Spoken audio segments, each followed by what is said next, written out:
Hello guys, जैसा कि मैंने कल प्रॉमिस किया था कि मैं आपको पर्सनल अकाउंट, रियल अकाउंट और नॉमिनल अकाउंट को डिफाइन करूंगा। पर्सनल अकाउंट मीन्स पर्सन के अंदर क्या क्या चीज होती है या किस किस चीज को हम पर्सन काउंट करते हैं अकाउंटिंग के पॉइंट ऑफ व्यू से, उसको मैं यहाँ पर आज एक्सप्लेन करना चाहता हूँ सो दैट आप लोग उसको अच्छे से समझ सकें और जर्नल एंट्री करने में आप लोगों को कोई परेशानी ना हो। जैसे पर्सनल का मतलब individual person, Sunil, Anil, Sita, Gita etcetera. Bank भी पर्सन होता है क्योंकि बैंक या तो हमसे रिसीव करता है या वो हमको देता है। तो पर्सनल अकाउंट का प्रिंसिपल यही है, या तो वो गिवर होगा या वो रिसीवर होगा। पर्सन किसको कहते हैं? जो रिसीव करेगा या गिव करेगा उसी को हम पर्सन कहते हैं। ठीक है, एक तो ह्यूमन बीइंग होते हैं और एक आर्टिफिशियल पर्सन्स होते हैं। तो आर्टिफिशियल पर्सन में जैसे बैंक हो गया, कंपनीज हो गई, फैक्ट्रीज हो गई, सोसाइटीज हो गई, ये आर्टिफिशियल पर्सन्स है। तो अब जैसे बैंक हो गया तो बैंक को भी हम पर्सन रूट करेंगे। कैपिटल हो गया, कैपिटल भी पर्सनल अकाउंट में आता है, पर्सन वाला रूल फॉलो होगा इसमें। ड्राइंग्स भी ओनर, जब ओनर किसी बिजनेस को स्टार्ट करता है कैपिटल ला करके तो उसको कैपिटल अकाउंट कहते हैं। यानी ओनर का कंट्रीब्यूशन किसी भी फॉर्म में हो सकता है, कैश फॉर्म में हो सकता है, एसेट के फॉर्म में हो सकता है, उसको हम कैपिटल अकाउंट कहते हैं। ड्राइंग्स, जब बिजनेसमैन अपने यूज के लिए बिजनेस से कुछ विड्रॉ करता है तो उसको हम ड्राइंग्स कहते हैं। तो ये भी पर्सनल अकाउंट में फॉल करता है। फैक्ट्रीज, अगर हम फैक्ट्रीज के साथ डील करते हैं, जैसे सपोज मेरी परचून की दुकान है या मेरी स्टेशनरी की दुकान है। अब किसी फैक्ट्री वाले ने मुझको बोला कि मुझे इतनी स्टॉक दे दो पेन का या स्टेशनरी मटेरियल, प्रिंटिंग का कोई मटेरियल हुआ। तो जब मैं उसको सप्लाई करता हूं और अगर मैं उसके साथ क्रेडिट में डील करता हूं तो वो एज अ पर्सन रूट होगा। यानी फैक्ट्री को भी हम एज अ पर्सन रूट करेंगे। अब पार्टनरशिप फर्म हो गया, अगर पार्टनरशिप फर्म के साथ हम डील करते हैं तो वो भी पर्सन माना जाएगा। कंपनी भी पर्सन मानी जाती है। स्कूल या कॉलेजेस के साथ हम डीलिंग करेंगे तो वो भी पर्सन माने जाते हैं। सोसाइटीज हो गया, एजेंसीज हो गई। इसी तरीके से आउटस्टैंडिंग एक्सपेंसेस जो भी पेबल होंगे, वेजेस आउटस्टैंडिंग हो, चाहे सैलरी आउटस्टैंडिंग हो, चाहे टीडीएस पेबल हो, चाहे रेंट पेबल हो, यानी आउटस्टैंडिंग, प्रीपेड एक्सपेंसेस, ये भी सारे के सारे आपके पर्सनल अकाउंट में रूट किए जाते हैं और पर्सनल अकाउंट के ही प्रिंसिपल को यहाँ पर फॉलो किया जाता है। पर्सनल अकाउंट, फिर मैं दोबारा रिपीट करना चाहूंगा, पर्सनल अकाउंट का प्रिंसिपल हमें मालूम होना चाहिए। Receiver is always debited and giver is always credited. तो ये सारे के सारे रूल इन सब के साथ यहाँ पर लगेंगे। तो उम्मीद करता हूँ पर्सनल अकाउंट्स में आप समझ गए होंगे। Not only person but these all heads of accounts are considered person. Okay, अब हम आते हैं रियल अकाउंट। अब रियल अकाउंट में एक हम टर्म यूज करते हैं, गुड्स। देखिए, हर बिजनेस का नेचर अपना अलग होता है, हर बिजनेस का नेचर अपना अलग होता है। सपोज अब गुड्स को मैं यहाँ पर थोड़ा वास्टली डिफाइन करना चाहूंगा। गुड्स हर बिजनेस के नेचर के हिसाब से चेंज होगा।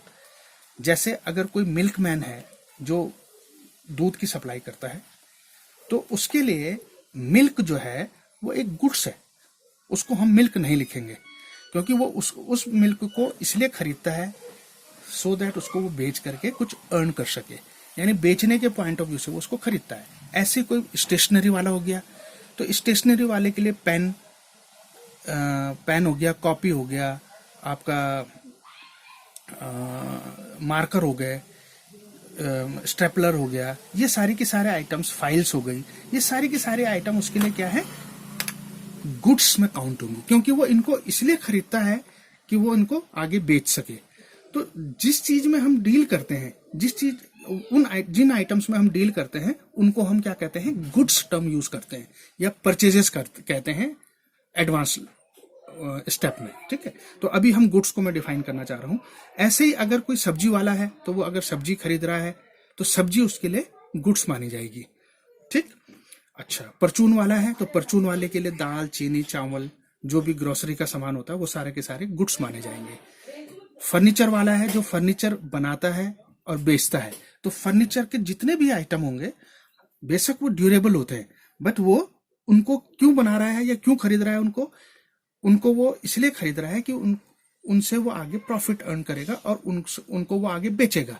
तो जब हम बेचने के पॉइंट ऑफ व्यू से किसी गुड्स को लेते हैं और वो हमारे ट्रेड का नेचर होता है, देखो हर हर हर किसी ट्रेड का अपना नेचर होगा। फर्नीचर वाले का फर्नीचर को खरीदना और बेचना उसका नेचर हो गया, ठीक है। इसी तरीके से दूध वाले का दूध को खरीदना बेचना उसका नेचर हो गया, ठीक है। अब डॉक्टर हो गए, तो डॉक्टर्स के लिए जैसे अगर डॉक्टर है तो डॉक्टर जो मेडिसिन खरीदेगा तो वो गुड्स में काउंट होगा यहाँ पर।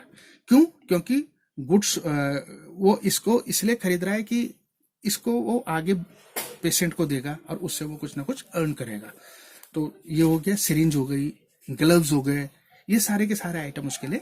ये देखो बिजनेस के नेचर से कितना चेंज हो गया गुड्स का वो। तो गुड्स एक वास्ट स्केल में अगर समझना हो तो सबसे पहले हमें बिजनेसमैन के नेचर को समझना पड़ेगा कि वो कौन सा बिजनेस कर रहा है, उसके बिजनेस के नेचर को समझना पड़ेगा। तो उस बेसिस पे हम we can define that whether it is daily consumable items और सेलेबल आइटम्स और ड्यूरेबल आइटम। अगर वो अपने अपने फैसिलिटी के लिए कुछ आइटम्स खरीदता है जिसको उसने बेचना नहीं है इन फ्यूचर, तो उसको तो हम फिक्स एसेट्स में रिकॉर्ड करते हैं और वो जो फिक्स एसेट्स होती है वो अपने नाम से अपीयर होती है। ये रूल आपको याद रखना होगा। सपोज अगर कोई डॉक्टर फर्नीचर खरीदता है तो फर्नीचर उसको बेचना नहीं है, फर्नीचर उसको फैसिलिटेट करने के लिए, टेबल जैसे हो गया, चेयर हो गया, पंखा हो गया, फ्रीज हो गया, वो इनको बेचेगा नहीं। वो ये चीजें उनको फैसिलिटेट करेंगी, उनके सामान को रखेंगी, उनको आराम देंगी, ठीक है, उनको कंफर्ट देंगी। तो इस पॉइंट ऑफ व्यू से जो सामान खरीदा जाता है तो उसको हम फिक्स एसेट्स कहते हैं और वो अपने नाम से आती है। उनको हम नॉर्मल टर्म्स में गुड्स नहीं कह सकते, उनको हम गुड्स टर्म्स यूज नहीं कर सकते उनके साथ। तो उम्मीद करता हूँ ये समझ में आ गया होगा आपको गुड्स का मतलब क्या हुआ। अब जैसे जो जिनको हम लंबे समय तक रखते हैं, जिनको बेचने के पॉइंट ऑफ व्यू से नहीं लेते हैं, तो रियल अकाउंट के अंदर वो भी आते हैं। जैसे फर्नीचर हो गया, लैंड हो गई, बिल्डिंग हो गया, ग्राउंड हो गया, इलेक्ट्रिक मटेरियल्स जैसे हमारे मैंने अभी आपको बताया, पंखे हो गए, फ्रिज हो गया, कूलर हो गया, व्हीकल हो गया।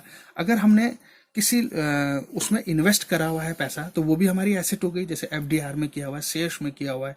ये सारे के सारे आइटम हमारे रियल अकाउंट के सेक्शन में आएंगे, ठीक है। इन्वेस्टमेंट्स जैसे मैंने शेयर्स में कहा, गोल्ड में कहा, लैंड में कहा, ठीक है। अगर हम लैंड में हम इन्वेस्ट करते हैं तो ये सारे के सारे रियल अकाउंट में बुक होंगे। अच्छा, कैश हो गया जैसे हमारे पास, लाइव स्टॉक्स हो गए जैसे घोड़े हो गया, ठीक है। अगर कोई डेयरी का काम कर रहा है तो डेयरी में जैसे गाय भैंस हो गई तो वो सब के सब लाइव स्टॉक में बुक होगा। तो उम्मीद करता हूँ रियल अकाउंट आपको अब समझ में आ गया होगा, रियल के हेड्स में क्या क्या आता है। अब हम आते हैं नॉमिनल अकाउंट्स में। तो नॉमिनल अकाउंट में हमारे पास दो चीज होती है, एक तो एक्सपेंस आइटम होता है और एक इनकम आइटम होता है।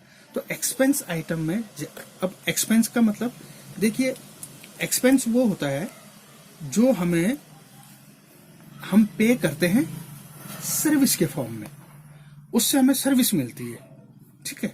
जैसे अगर हमने किसी को एम्प्लॉय रखा है तो एम्प्लॉय क्या कर रहा है, हमें सर्विसेज दे रहा है। उसको रेम्यूनरेट करने के लिए जो हम उसको जो भी अमाउंट हम पे करते हैं मंथ वाइज, उसको हम एक रेंट कहते हैं, ठीक है, सॉरी सैलरी कहते हैं। तो सैलरी जो है एक एक्सपेंस हो गया, इससे कोई चीज जनरेट नहीं हो रही, इससे कोई एसेट जनरेट नहीं हो रही, सिर्फ हमें फैसिलिटी मिल रही है, हमें सर्विस मिल रही है, ठीक है। तो इससे कोई एसेट्स जनरेट नहीं होती, बट हमें सेवाएं मिलती हैं या हमारे बिजनेस को स्मूथ करने के लिए ये चीज एसेंशियल होती है, इसलिए इनको एक्सपेंस में काउंट किया जाता है, ठीक है। तो जैसे सैलरी हो गया, जैसे हमने रेंट पे किया, अगर हमारी दुकान किराए पे है, हमने वेजेस पे करी, किसी से सामान मंगाया, उसने हमें सर्विसेज दी तो उसको हमने वेजेस पे किया। प्रिंटिंग एंड स्टेशनरी हमने खरीदा, ठीक है। अच्छा, फ्रेट हमने खरीदा, ये क्या चीज है, ये हम बेचेंगे नहीं, ये सिर्फ एक दफा खर्च किया और ये हम खुद कंज्यूम करेंगे। फ्रेट हो गया, टेलीफोन का एक्सपेंस हो गया, इलेक्ट्रिसिटी का हो गया, बैंक चार्जेस हो गया, डिस्काउंट हमने पे किया, वो हमारा नॉमिनल एक्सपेंसेस में आएगा।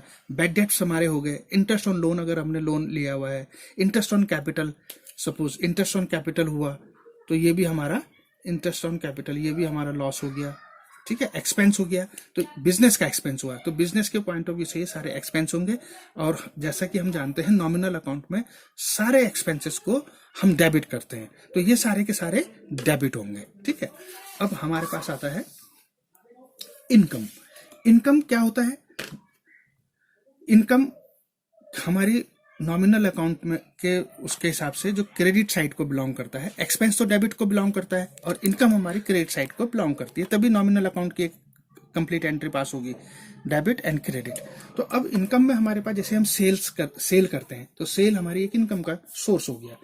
ऐसी इंटरेस्ट ऑन डिपॉजिट्स, अगर हमने इंटरेस्ट ऑन डिपॉजिट है, कहीं डिपॉजिट कर रखा है पैसा, इन्वेस्ट कर रखा है, वहां से हम वी आर गेटिंग इंटरेस्ट, तो वो हमारे लिए क्या हो गया? इंटरेस्ट का सोर्स हो गया। इसी तरीके से अगर हमने कोई एजेंसी ले रखी है और वहां से वी आर गेटिंग कमीशन, तो कमीशन क्या हो गया हमारे लिए? ये हमारा इनकम का सोर्स हो गया। डिस्काउंट हमने रिसीव किया, किसी से हमने उधार सामान खरीदा, उन्होंने हमें डिस्काउंट अलाउ कर दिया, तो वो डिस्काउंट हमें क्या होगा? गेन होगा। तो that discount is gain for us. तो उसको हम इनकम के हेड्स में ले जाएंगे और इनकम का हेड आपका कहाँ जाता है? नॉमिनल अकाउंट के हेडिंग के अंदर जाता है, उसमें वो क्रेडिट नेचर रखता है, ठीक है। अब आपका आता है कंसल्टेशन फीस। जैसे डॉक्टर हैं अगर कोई, तो पेशेंट आते हैं तो वो कंसल्टेशन फीस जो चार्ज करते हैं वो इनकम के उसमें आती है।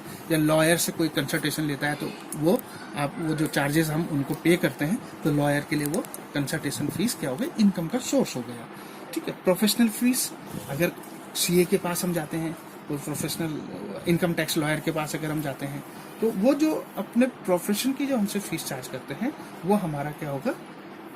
वो इनकम का उनके लिए सोर्स हो गया, ठीक है, उनके लिए ये इनकम का सोर्स हो गया। तो होप आप लोगों को ये समझ आया होगा। मैं आशा करता हूँ कि आप लोग मेरी वीडियोस को एंजॉय कर रहे होंगे और पसंद भी कर रहे होंगे। धन्यवाद।